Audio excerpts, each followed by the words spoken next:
Hello, my name is Samantha Russo, and I'm going to be talking about the company that I did my senior co-op with this semester called Nudestix. An overview, just a quick overview of what I'm going to be talking about today. I'm going to be going over the company, what they are, what my work environment was like, and I'm going to be going over my learning objectives and what I did to achieve them, or if I didn't achieve them. And then I'm going to be going over what I learned through my internship and how I've grown through my time at LAM. So just a quick company overview of Nudestix. Nudestix is a cosmetic company. They sell easy-to-use and convenient makeup for the girl on the go. This company was founded by Jenny Frankel and her two daughters, Allie and Taylor Frankel. They founded the company because the two girls, Taylor and Allie, were both young and they were on social media and Instagram, and they both always talked about how there was never a makeup brand out there that didn't have that had easy to use makeup and just quick, but still gave you like a fresh, natural face. So it was kind of like there was no makeup companies out there. So they came together and they decided to build Nudestix and created that product that they had been wanting for so long. Nudestix target customer would be anyone interested in makeup.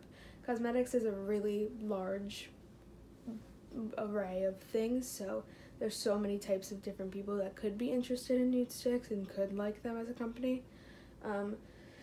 Their target customer would also be younger girls looking to get into makeup, because this is the perfect starter makeup brand since it's so easy to use and since it still gives you that natural look. It looks like you're not wearing any makeup, but it also, you are wearing makeup. It just looks like you have a natural face. Or just anybody who wants a quick and easy makeup routine on a daily basis.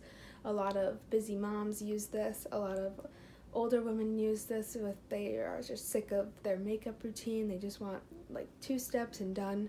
I personally use it because it gets me out the door in 5 minutes every single day. The average age range that shops with Nudestix would be anywhere from 15 to 35 years old. That's just the average. We also have women in anywhere from their 70s to their 80s shopping with us just because they like how simple our makeup is and it's so easy to use. The work environment at Nudestix is unlike any environment that I had ever worked at before.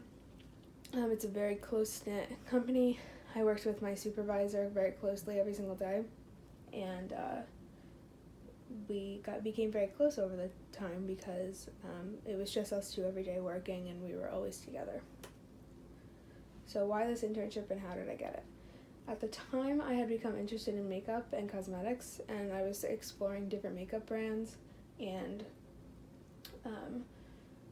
I was getting into cosmetics, and I was going to Sephora all the time, and I wanted to do my internship with a cosmetic brand, but I still wanted to do marketing. So this internship allowed me to work with both the beauty industry and the marketing side of that, and I got to see the beauty side of the industry, but I also got to see what it's like to do digital marketing for an internship, or for a beauty cosmetics company.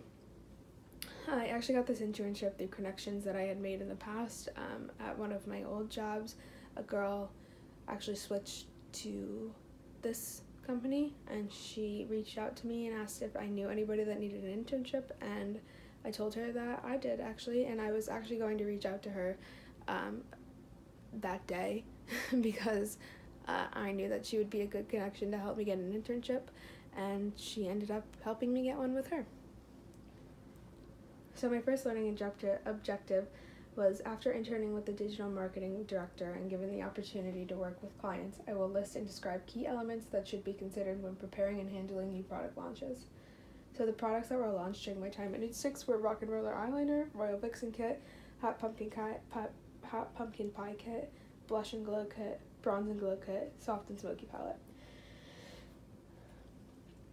This is just an example of what we have to type up before we put anything in the back end. This is just a product page. It tells you what the product is, what it does, the set contains, what else you need to know, like that the fact that the set is hypoallergenic, it's gluten-free, it's fragrance-free, it's vegan, it's cruelty-free. The features that it has, it's long-wearing, multitasking, waterproof, lightweight, and how to use it, tips, notes, the shades that come in this specific kit, and the ingredients, which is probably the most important part, because there are a lot of people out there with sensitive skin that have allergies, and you need to make the ingredients readily available on the product page. So this is what a product looks like after it's completed. You can see that it has the title, the price. This is a kit, so all of our kits are actually discounted. So you see that it has it's $42, but the value of the kit is $70.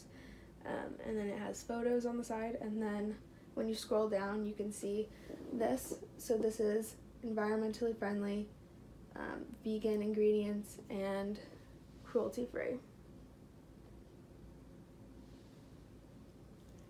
So key elements that I think should be considered when preparing and handling new product launches. Before launch, the team should have a call with the warehouse to go over the stock and make sure everything is in place. There have been times that we've tried to launch products and then we get a call from the warehouse the day before and they tell us that they have no stock in the products because the shipment hadn't come in yet. So we had to push the launch back, and it just made everything kind of hectic, and it messed with our calendar, and it was a problem. So that's something that should never happen again. We need to triple and sometimes even quadruple check that everything is correct on the product page in the back end. Once a product goes live, you can always edit it, but if a customer sees something and points it out to you, it's a problem because you should have checked that so many times and there shouldn't really be any mistakes, so you should get a few people to look over the page first.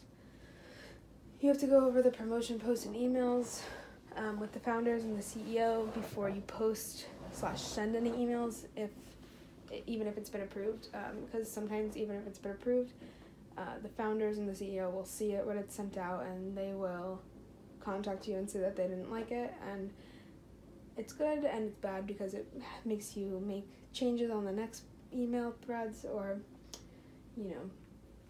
and then keep up with comments on social and customer service emails right after the product has gone live, and even for the next few days after.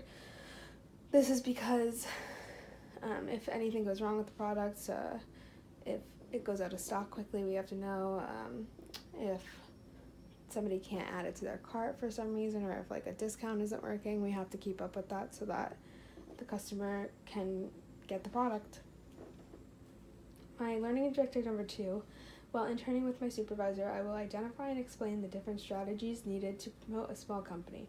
And by the end of my internship, I will pull an analytical report for sales over the duration of my internship. So, Nude6 is a very small company. You have to figure out a few different strategies to promote a brand like this one. So one of the strategies that I came up with was building relationships. Nude6 does a lot of collaborations with different makeup artists and influencers. Their most recent one was with Melissa Alator. She's an influencer and has a large following on YouTube, and she's a makeup artist. We created a palette with her, and it actually sold out in a day, and it brought Nude6 a ton of new customers.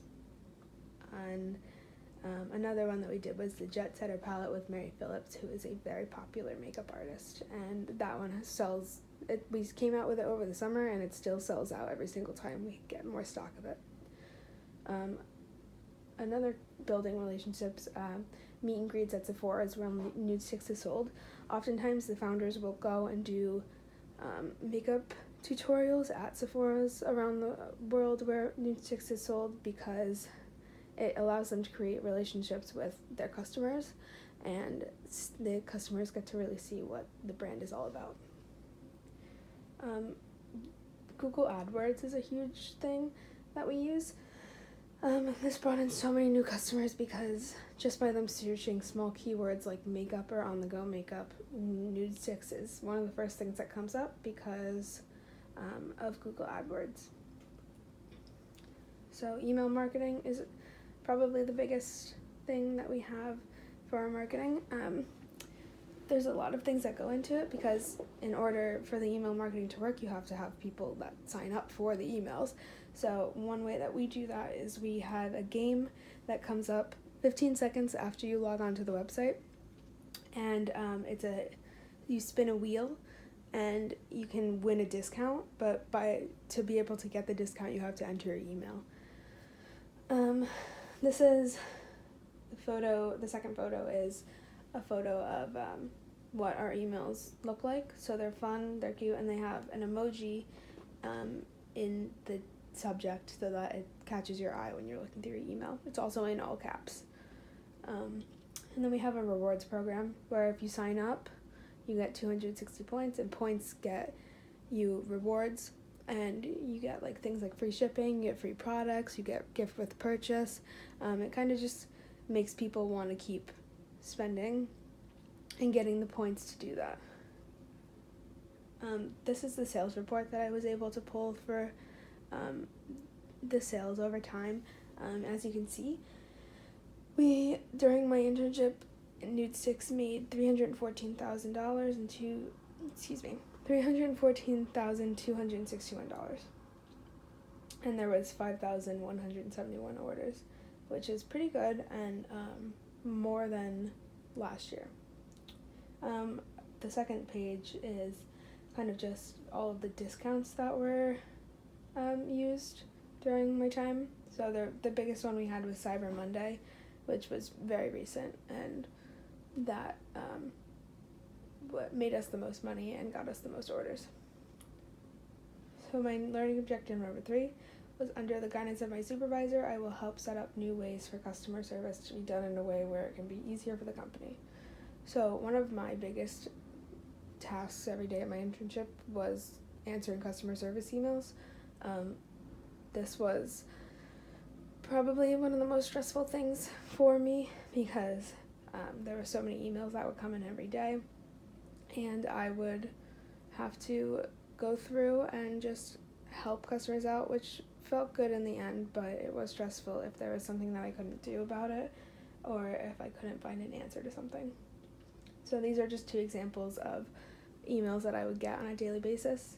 These are I thought were some of the most common. So one of them was, hello, I've placed an order on the 27th of November. Until now, I didn't receive the shipping email or tracking number. Why is it taking so long, and when will I receive my order?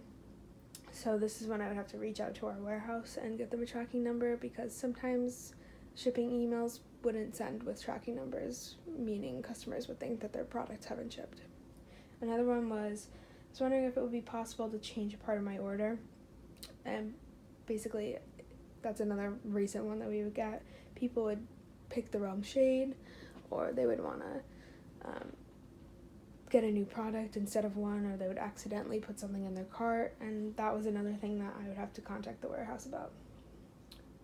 So these are the ways that I came up for customer service to be done in a way where it can be easier for the company.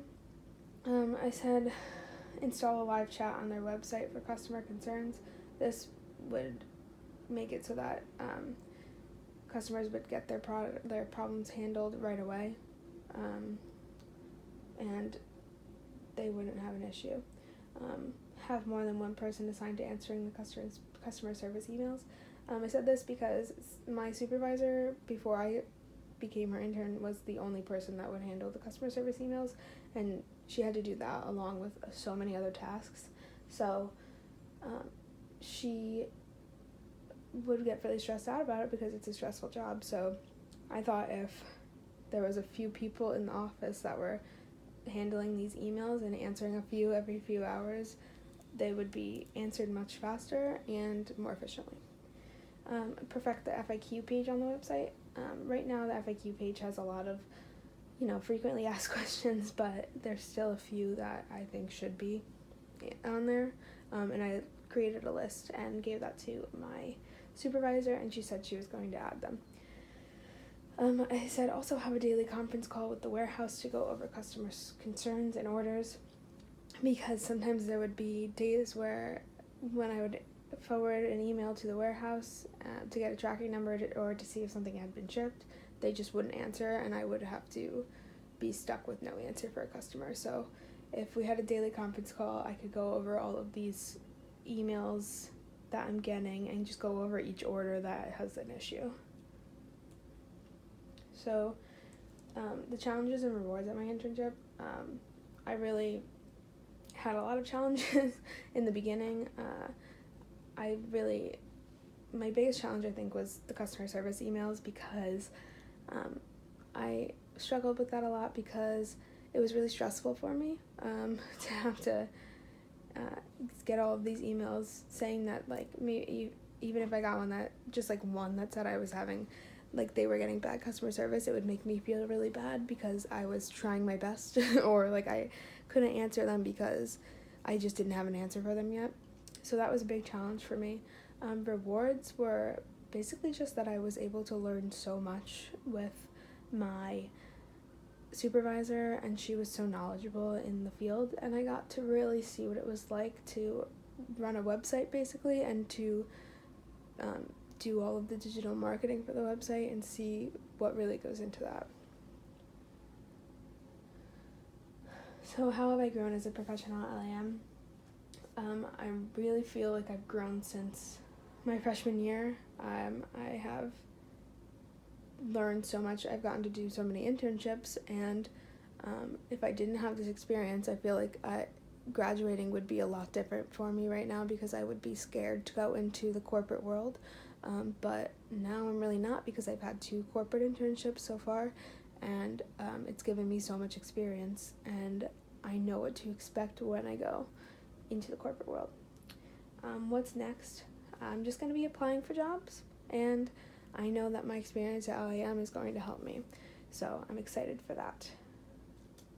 And yeah, thank you.